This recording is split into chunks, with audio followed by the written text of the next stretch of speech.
They called him Slowhand for his fluid, deliberate guitar work, but Eric Clapton's frustrations, rivalries, and sometimes outright animosity toward fellow musicians were anything but slow-burning. At 80 years old, Clapton has become one of the last living legends from a generation that transformed rock music. But behind the iconic performances and quiet demeanor lies a history of feuds, betrayals, and deep-seated resentment. Clapton has always preferred letting his guitar do the talking, but the stories that swirl around his name tell a much louder tale. From blazing studio sessions that ended in shouting matches to on-stage collaborations that barely hid years of cold tension, Clapton's professional life has been marred by complex relationships with some of the biggest names in rock. These weren't just creative disagreements or ego clashes, they were personal. Some were born from musical differences. Others were rooted in betrayal, jealousy, or philosophical divides about what music even means.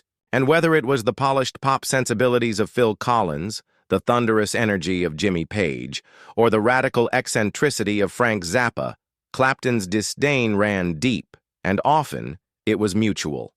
These 6 rock stars weren't just people Clapton didn't get along with. They represented the very things he fought against in his journey to protect the integrity of the blues and his own identity as an artist. As we walk through these rivalries, it's clear. Being a guitar god doesn't shield you from bitterness. In some cases, it only amplifies it. The first and perhaps most surprising name on Clapton's list of loathed collaborators is Phil Collins. The two seemed like an unlikely match from the beginning.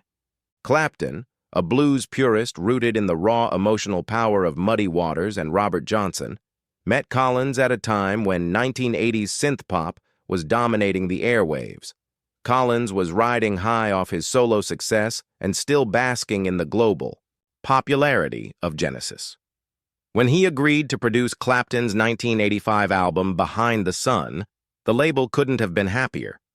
But for Clapton, it marked a low point in his creative integrity. Collins introduced polished, radio-friendly sounds, layering bright keyboard arrangements over Clapton's soulful playing, and pushing for hooks that would guarantee chart success. Clapton hated it.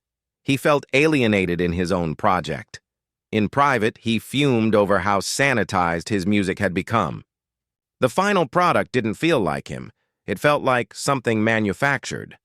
Tensions worsened during Live Aid, when the two disagreed fiercely over what kind of music to present to a global audience. Clapton wanted deep, gritty blues. Collins wanted an upbeat spectacle. The performance may have looked harmonious to millions watching, but backstage, it was anything but. The fallout from that period lingered for years. Clapton later reflected bitterly, saying he felt like a product, not a musician. Collins, for his part, went on with his career largely unaffected. But for Clapton, it was a wake-up call, a moment where he felt he'd compromised too much, sold too much of his soul, and nearly lost himself in the process. If working with Collins was a creative crisis, then playing alongside Ginger Baker was nothing short of psychological warfare. Cream, the power trio featuring Clapton, Baker, and Jack Bruce, became legendary for their groundbreaking sound. But behind the curtain, it was a train wreck in slow motion. Clapton admired Baker's ability. He once said no other drummer could push him to such limits, but on a personal level, he couldn't stand him. Baker was erratic, confrontational, and in Clapton's eyes, borderline psychotic. Their fights were infamous. Clapton reportedly dreaded studio sessions, often recording separately just to avoid explosive confrontations. Baker saw Clapton as weak, unwilling to stand up for the band's more experimental side, too willing to play to the audience rather than the art. At one point, Clapton even threatened to walk if Baker wasn't fired. But Cream pressed on, fueled perhaps by that very tension. Their music had an edge because the men behind it were constantly on the verge of collapse. When the band finally disbanded in 1968, Clapton swore off ever working with Baker again. Though they would reunite decades later, the bitterness remained. Clapton once called Baker a nightmare in human form, and Baker publicly mocked Clapton's timidity. Whatever genius they shared on stage was lost off it. In many ways, their relationship symbolized the destructive power of ego and intensity. In rock, two incredible musicians who simply couldn't survive each other. If Ginger Baker was an explosive personality, Frank Zappa was something else entirely, a force of ideology that drove Clapton mad. Where Clapton saw music as a channel for raw, human emotion, especially the pain and power of the blues, Zappa saw it as a playground for intellectual experiments. Zappa didn't just play music, he dismantled it, and he didn't hide his disdain for Clapton's style. In a 1978 interview, Zappa referred to Clapton as safe, criticizing his blues solos as recycled and emotionally vacant. To someone like Clapton, who built his career on channeling his deepest pain into his guitar, that was a direct insult. But this wasn't a one-off jab. Zappa had been poking at Clapton for years. Their feud escalated behind the scenes when Zappa deliberately scheduled his chaotic, unpredictable set right before Clapton's at the 1969 Love and Peace Festival, a move widely interpreted as sabotage. Zappa's chaotic performances were nearly impossible to follow, and he knew it. Clapton didn't respond publicly, but privately he was livid. He began referring to Zappa as a clown with a guitar, accusing him of hiding behind noise and gimmicks. Zappa kept firing shots in interviews, and Clapton, in turn, dismissed Zappa's fans as people who didn't really care about music. This wasn't just about notes or style. It was about philosophy. Zappa wanted to destroy musical traditions. Clapton wanted to preserve them. Their feud became a symbol of rock's internal conflict, innovation versus authenticity. Even after Zappa's death, Clapton refused to comment. A close friend said, "Eric had nothing to say about him that wouldn't be inappropriate." That silence spoke volumes. Then there was the feud that stung more than the rest because it wasn't just professional. It was deeply, painfully personal.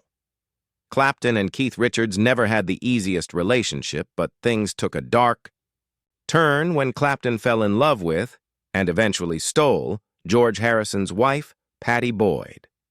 Richards was outraged. To him, what Clapton did wasn't just immoral, it was unforgivable. In the rock world, where wild behavior was almost expected, there was still an unspoken code about loyalty, especially among friends. Richards publicly called Clapton's actions a betrayal and privately began to view him with contempt. Musically, the two couldn't have been more different. Clapton saw Richards as sloppy, chaotic, and musically lazy. Richards saw Clapton as uptight, overly technical, and completely overrated. They clashed on almost every level, personal, professional, and philosophical. At one point, their mutual friends had to organize separate social events to avoid putting them in the same room. And during their darkest periods, when both men struggled with substance abuse, even their addictions became weapons. Richards accused Clapton of hiding behind drugs as a way to mask his lack of innovation. Clapton called Richards a human amplifier stuck on repeat.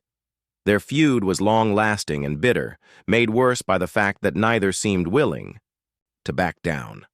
It wasn't just a falling out, it was a cold war between two giants who saw each other as living proof of everything they hated about the music industry. If Keith Richards wounded Clapton emotionally, Jimmy Page bruised his ego. In the 1960s, Clapton was widely considered the greatest guitarist in Britain. Even graffiti declared, "Clapton is God." But then Led Zeppelin stormed onto the scene, and everything changed. Page, with his dark charisma, heavy riffs, and mystical aura, redefined what it meant to be a guitar legend. And Clapton, for all his skill, began to look outdated.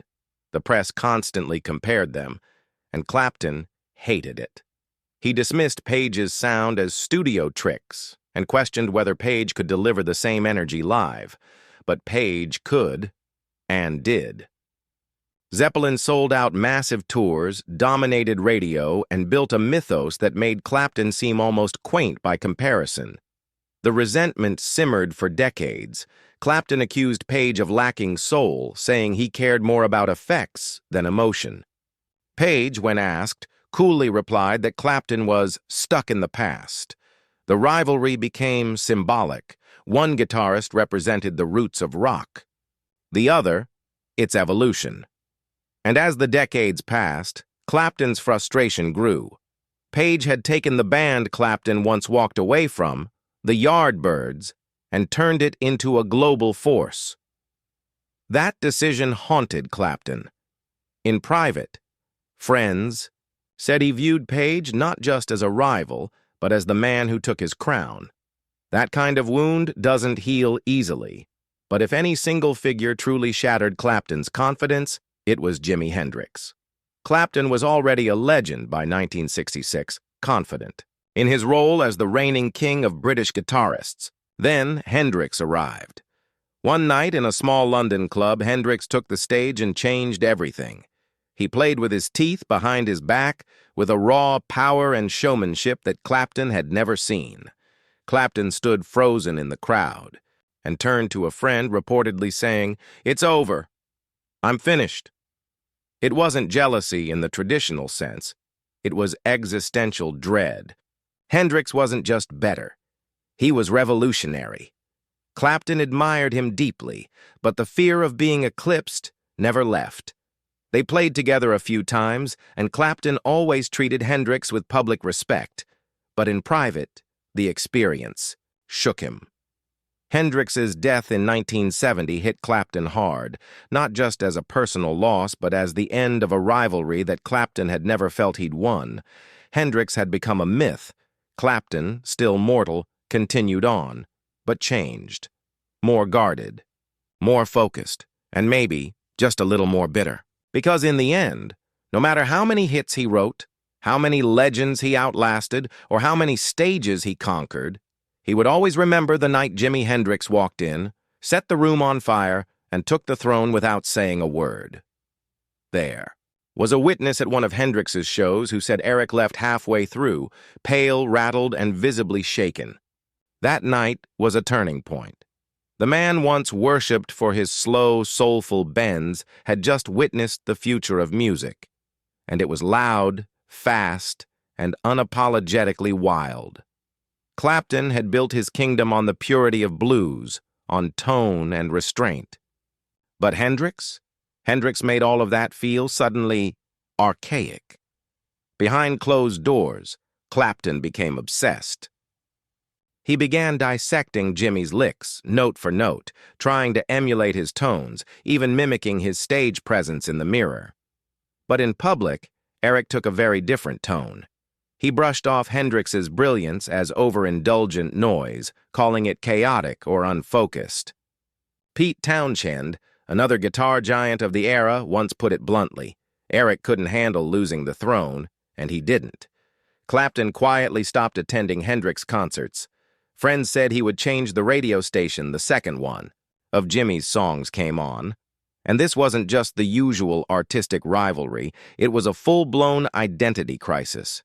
Jimi hadn't just outplayed him, he had replaced him. Then came September 18th, 1970. The world awoke to the tragic news. Jimi Hendrix was dead at just 27. Fans across the globe mourned. Tributes poured in from artists far and wide. But Clapton? He said nothing. No tribute. No public comment. Just silence. It was deafening. Years later, in a rare and startling moment of honesty, Clapton confessed what no one expected. "I felt relief." That wasn't bitterness. It was vulnerability. The feud between the two had never been played out in interviews or diss tracks. There was no tabloid headline, no fistfight backstage. It had all been quiet, internal, and deeply psychological. Because the truth was, Hendrix hadn't just outshone Clapton. He dismantled the very foundation Eric had built his legacy on.